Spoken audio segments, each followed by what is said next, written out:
저는 오늘 주 안에서 확신하노라라는 제목으로 여러분들과 함께 말씀을 나누겠습니다. 지난 주일 저희는 갈라디아서 2장 말씀을 통해서 바울이 갈라디아 교회 성도들에게 자신은 더 이상 율법의 행위와 그리고 율법을 지키려는 그 열심에 대해서 죽고 하나님의 아들 그 예수 그리스도를 믿는 믿음 안에서 살아가게 되었다라고 고백하는 것을 보았습니다. 오늘 말씀은 이제 바울이 성도들에게 믿음 안에서 살아가는 실제적인 삶에 대해서 가르치고 권면하고 있습니다. 우리도 이 땅 가운데서 믿음의 삶을 살아가야 하는데 바울의 권면을 통하여서 우리가 어떻게 믿음의 삶을 살아가야 되는지를 함께 말씀을 통해서 살펴보도록 하겠습니다. 바울은 하나님의 아들이신 예수 그리스도께서 나를 위하여 자기 자신을 버리셨다라고 성도들에게 고백했습니다.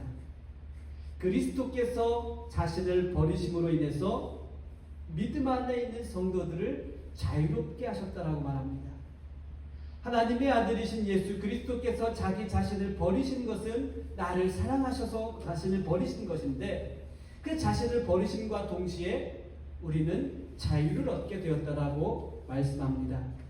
즉 성도들의 삶은 자유의 삶이며 자유를 누리게 된 삶입니다. 여러분, 우리가 자유를 누리게 된 것은 누구 때문이라고요? 예수 그리스도께서 자기 자신을 버리셨기 때문에 우리는 자유의 삶 또한 자유를 누리는 삶을 살아가고 있습니다. 그리스도께서 성도들에게 주신 그 자유는 무엇이겠습니까?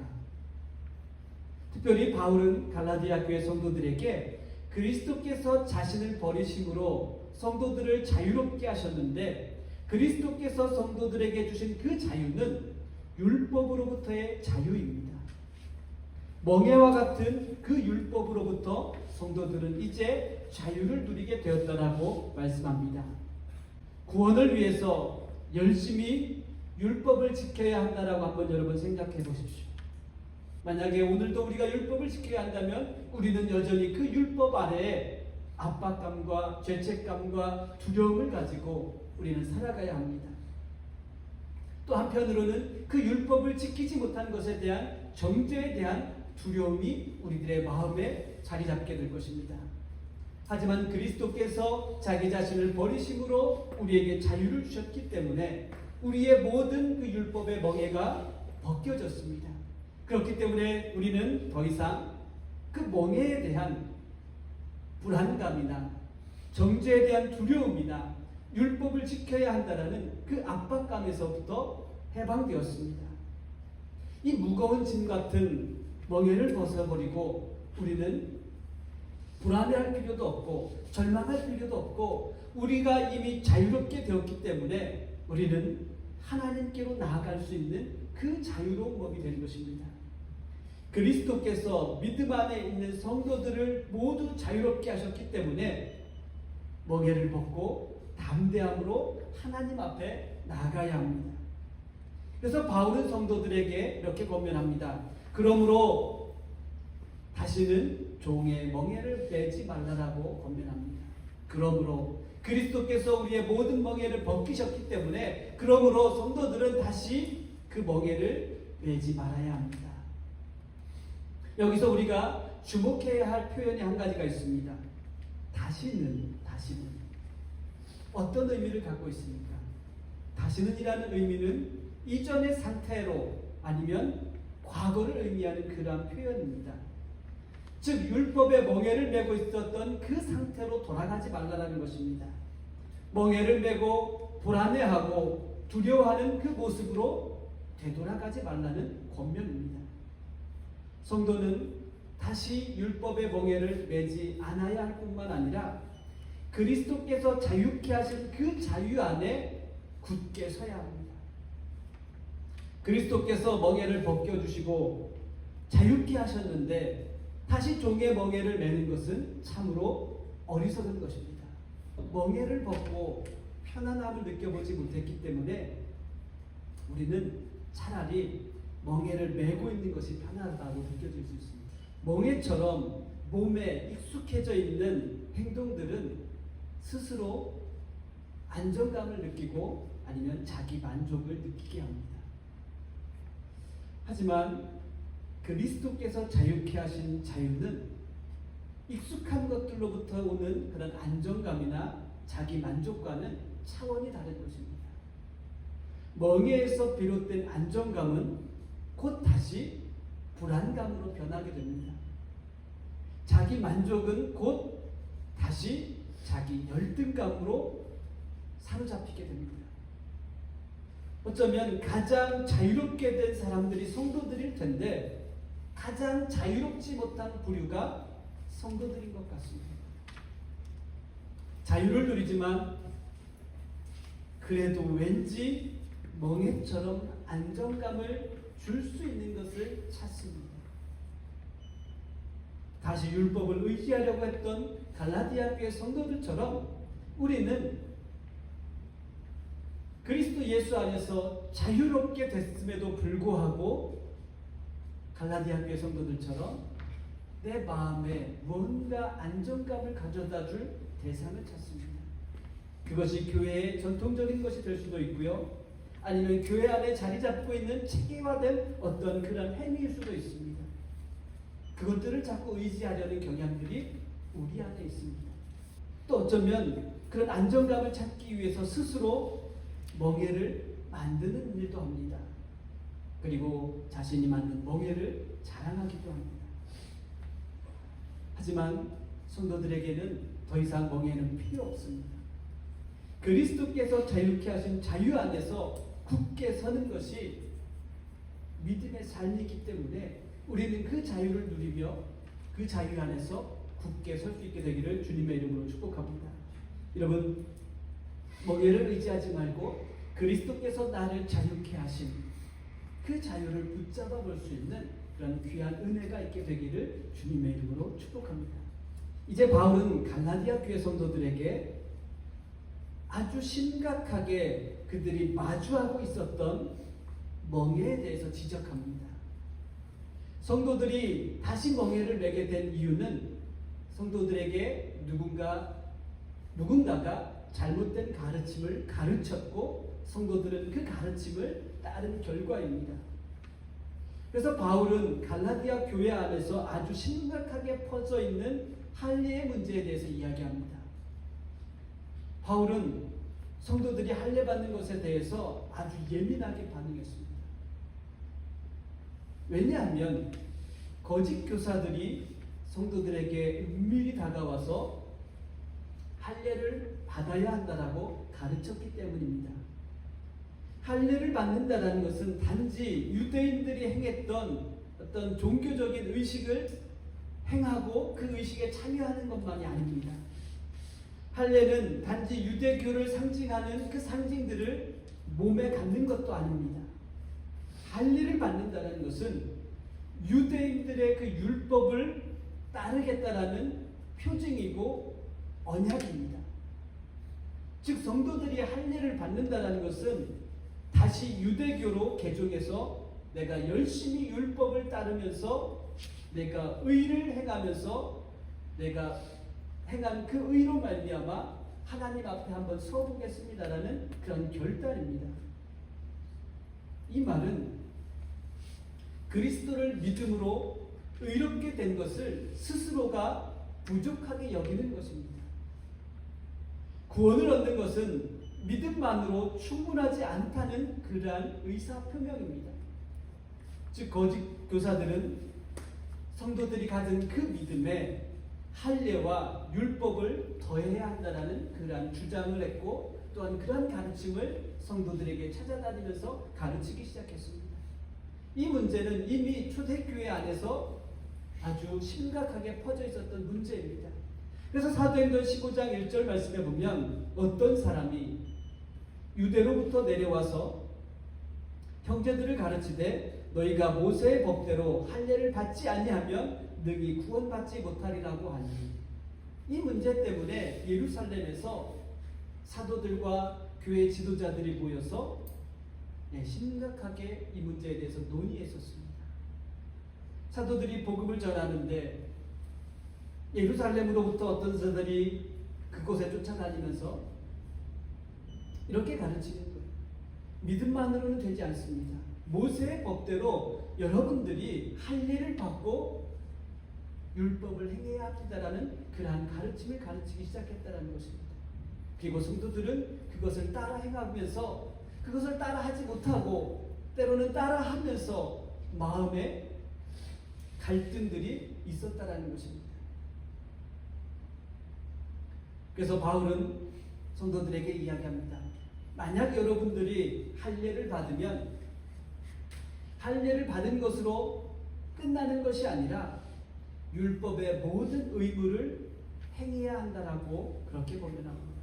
만약 당신이 거짓 교사들의 가르침을 따라서 할례를 받는다면 할례 받는 것으로 끝나는 것이 아니고 율법의 모든 의무를 가진 자로서 율법을 행해야 한다라고 그렇게 가르쳤습니다.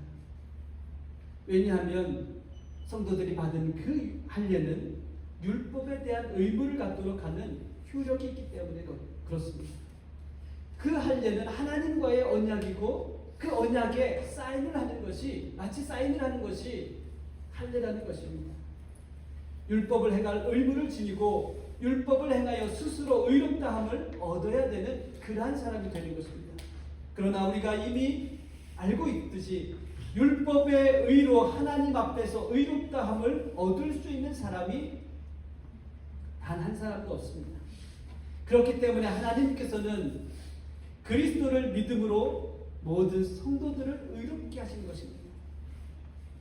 율법을 따라 의를 이루는 것은 마치 연료가 떨어져 가고 있는 차를 운전하는 것과 비슷합니다. 연료가 떨어지는 것을 볼 때마다 불안감이 밀려오기 때문에 아예 그냥 대시보드를 안 볼 것 같아요. 아니면 그냥 그 자리에 멈춰 서버릴 것 같습니다. 이처럼 우리가 의를 행해서 선을 행해서 의를 쌓는다면 아마 늘 날마다 이 고민을 할 것 같습니다. 율법에 정한 기준에 내가 충족하는지, 선을 행하고도 내가 이것이 맞는지 아니면 안 맞는지 늘 고민할 것입니다. 아니면 내가 의를 행한 것이 충분한지 아니면 충분하지 않은지 늘 불안하고 염려가 될 것입니다. 오늘은 그래도 정말로 의를 행할 수 있었던 어떤 그러한 계기가 있었고 그러한 일들이 있었지만 과연 또 내가 내일은 의를 행할 수 있을까라는 그런 쓸데없는 걱정을 하면서 잠자리에 들게 될 것입니다. 그래서 바울은 성도들에게 이야기합니다. 성도들이 할례를 받는다는 것은 아주 심각한 문제를 초래하는 것이라고 했습니다. 성도들에게 어떤 문제가 생길까요? 바울은 성도들에게 이야기합니다. 성도들이 할례를 받으면 성도들에게 그리스도는 아무런 유익이 없게 됩니다. 즉 다시 말하면 그리스도께서 십자가를 지시고 모든 죄인들을 의롭게 하셨던 그 모든 사역이 무용지물이 되는 것입니다. 성도들이 할례를 받으면 그리스도에게서 끊어지는 것이며 그리스도의 은혜에서 떨어지는 것이라고 그렇게 권면을 합니다. 예수 그리스도는 성도들에게 아무런 효력도 없는 무용지물의 사람, 그러한 사람이 된다라고 말씀합니다. 예수 그리스도를 향한 믿음과 신뢰가 없다라는 것을 보여주는 것이라고 그는 고백합니다. 사랑하는 성도 여러분, 바울이 성도들에게 이야기합니다. 할례는 그리스도를 잃어버리는 것이며 그리스도의 은혜에서 멀어지게 되는 것입니다. 이것은 스스로의 믿음을 부정하는 모습이 되는 것입니다. 믿음으로 구원받았음에도 불구하고 자신의 구원을 스스로가 부정하는 그러한 오류를 낳는 것이라고 이야기합니다. 사랑하는 성도 여러분, 구원은 예수 그리스도께서 이루신 십자가에서 이루신 그 의 하나면 충분합니다. 예수 그리스도 외에는 다른 어떤 것도 필요하지 않습니다. 우리가 구원받기 위해서 다른 그 어떤 것도 필요하지 않습니다. 우리의 구원은 예수 그리스도께서 십자가에서 이루신 그 의면 충분합니다. 바울이 말한 것처럼 예수 그리스도 외에는 다른 어떤 것을 더하게 되면 우리는 그 즉시 예수 그리스도를 잃게 되며 그리스도의 은혜에서 멀어지게 된 것을 우리는 기억해야 합니다. 그리스도 외에는 아무런 유익이 없습니다. 그리스도 외에는 어떤 것도 하나님 앞에 섰을 때 효력을 가질 수 있는 것이 없습니다. 제가 하나님 앞에 섰을 때 하나님, 제가 이 땅에 살면서 목사라는 직분을 갖고 있었습니다 라고 말해도 아무런 효력이 없습니다. 그리스도께로부터 떨어지고 그리스도의 은혜로부터 멀어진 목사가 나와 무슨 상관이 있겠냐라고 말씀하셨거든요. 그리스도 외에는 어떤 것도 우리를 구원할 능력이 없음을 여러분 기억하십시오. 사랑하는 성도 여러분, 믿음의 삶은 오직 예수 그리스도만이 나의 구원이 되심을 신뢰하며 살아가는 것이 믿음의 삶인 줄 믿습니다. 새로운 한 주간의 삶 가운데 오직 예수 그리스도만이 나의 구원이심을 여러분 신뢰하시며 살아갈 수 있는 한 주간이 되시기를 주님의 이름으로 축복합니다. 바울은 성도들에게 다시 믿음의 삶을 살아가는 실제적인 권면을 합니다. 성령으로 믿음을 따라 의의 소망을 기다려야 한다라고 권면합니다. 믿음을 따라 의의 소망을 기다리는 것이 믿음의 삶입니다. 믿음을 따라 우리가 기다리고 있는 것은 무엇입니까? 의의 소망입니다. 성도들의 삶은 의의 소망을 기다리고 있는 삶입니다. 신실하신 예수 그리스도께서 이제 곧 믿음으로 말미암은 그 성도들의 의를 완성하실 것이기 때문에 그렇습니다. 그리스도께서 십자가에서 죽으심으로 성도들을 의롭게 하셨는데 그 의가 우리가 하나님 앞에 서는 그때에 완성될 것이기 때문에 의의 소망을 기다리노니라라고 바울이 그렇게 권면합니다. 믿음으로 의롭게 된 성도들은 하나님의 심판과 하나님의 형벌로부터 자유를 얻게 될 것입니다. 하나님의 심판과 형벌로부터 자유를 얻기 위해서 우리는 믿음으로 기다리고 있습니다. 우리의 노력이나 우리의 수고가 아닌 믿음 안에서 그 의가 이루어질 것을 소망하며 기다리는 것이 바로 믿음의 삶입니다. 여러분, 그러나 소망은 갖는다고 소망을 가짐과 동시에 그 소망이 이루어지지 않습니다. 소망을 갖게 된 그 시점부터 소망이 이루어질 때까지 시간 차이가 있습니다. 그렇기 때문에 소망이 이루어질 때까지 반드시 필요한 것이 있습니다. 기다림입니다. 기다림. 의의 소망을 이룰 때까지 우리는 기다림이 필요합니다. 지금 우리는 그 기다림의 시간을 통과하고 있습니다. 그래서 바울도 성도들에게 고백합니다. 내가 그 의의 소망을 이루었다라고 그렇게 하지 않고 그 의의 소망이 이루어질 것을 나 또한 나 역시도 기다리고 있습니다라고 그렇게 권면을 합니다. 성도는 의의 소망이 이루게 될 날까지 성령을 따라 믿음 안에 서 있어야 합니다. 바울은 믿음 외에는 그 어떤 것도 필요하지 않습니다라고 다시 강조합니다. 의의 소망을 이루기 위해서는 믿음 외에는 그 어떤 것도 필요하지 않습니다. 성도들이 그 소망을 이루게 될 때 할례나 무할례나 아무 상관이 없습니다. 오직 믿음으로 그 의의 소망을 이루는 것이기 때문에 여러분에게 할례가 없을지라도 그 의의 소망은 믿음 안에서 반드시 이루어진다라고 강조합니다. 그리스도 안에 있는 그 믿음 외에는 어떤 조건도 필요 없고 어떤 것도 효력이 없는 것입니다. 그렇다면 성도들이 소망을 기다리는 성도들이 아무렇게나 막 살아도 막 행동해도 되나요? 바울은 성도들에게 이것을 이야기합니다. 우리가 믿음 안에서 소망이 이루어질 것을 기다리고 있는데 완벽한 믿음을 갖고 지금 기다리고 있는데 그렇다면 성도로서 하나님의 자녀로서 아무렇게나 막 살아도 되냐?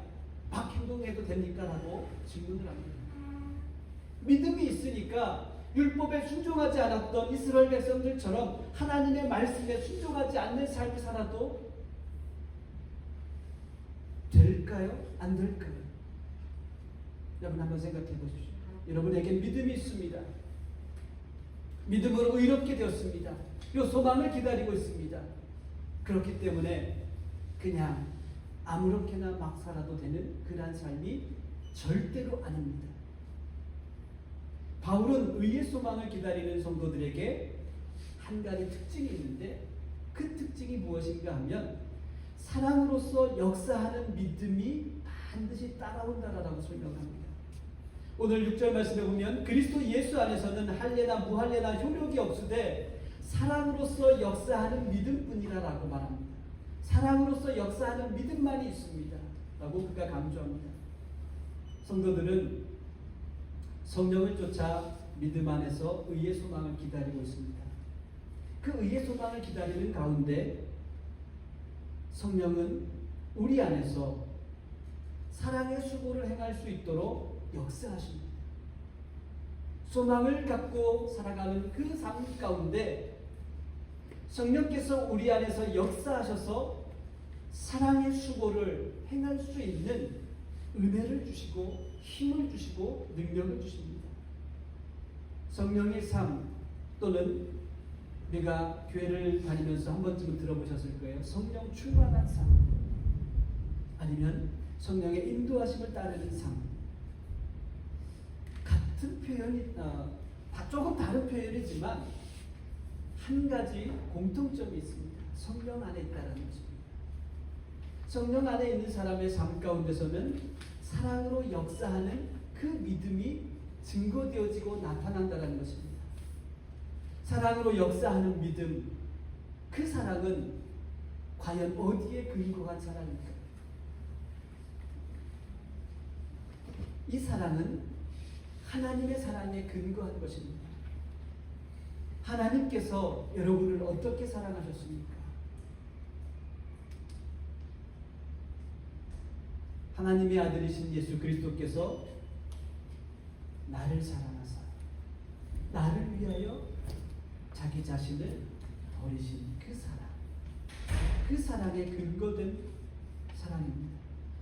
즉 성령의 삶은 자신을 버리셔서 하나님의 사랑을 알게 하신 그 하나님의 사랑을 신뢰하게 하는 것이 바로 성령의 삶입니다. 여러분이 어느 곳에 있든지 무엇을 하든지 하나님께서 나를 사랑하셨음을 기억하는 것이, 그리고 그것을 기억하고 하나님께로 나오는 것이 바로 성령의 삶입니다. 성령께서 여러분을 인도하시지 않으면, 우리를 인도하시지 않으면 우리는 이곳에 올 수 없습니다. 하나님의 사랑을 기억할 수 없습니다. 그리고 그 사랑을 알 수도 없습니다. 그 사랑을 알지 못하기 때문에 우리는 자꾸 의를 행해서 구원을 이루려고 스스로 노력합니다. 그러나 성령의 삶은, 성령의 사랑은, 성령 충만한 삶은 내가 어느 곳에 있든지 하나님께서 나를 찾아내셔서 사랑하셨습니다. 나를 위하여, 나를 사랑하시기 때문에 자기 자신을 버리시기까지 하면서 나를 사랑하신 그 사랑을 기억할 수 있는 것이 바로 성령의 삶입니다. 하나님의 사랑을 신뢰할 때 하나님의 사랑을 힘입어 우리는 사랑의 수고와 사랑의 선행을 행할 수 있게 하십니다. 사랑을 바라는 믿음, 그것이 바로 성령 충만한 삶입니다. 사랑을 바라는 것이 성령의 인도하심을 따르는 삶입니다.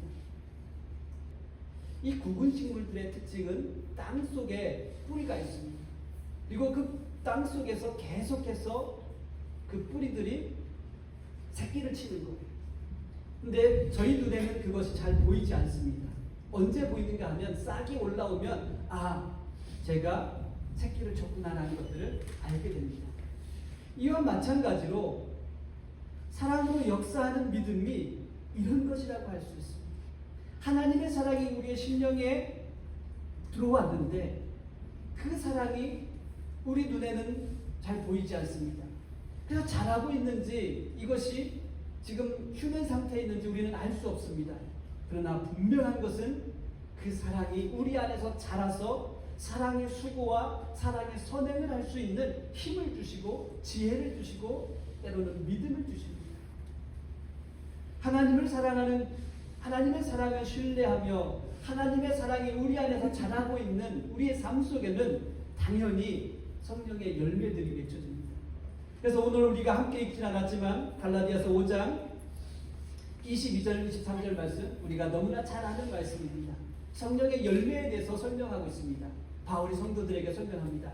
우리는 하나님의 사랑을 의지하며 신뢰하며 살아갈 때 그 하나님의 사랑이 우리 안에서 자라고 역사하셔서 이러한 열매들을 맺습니다. 근데 그 열매는 참으로 다양합니다.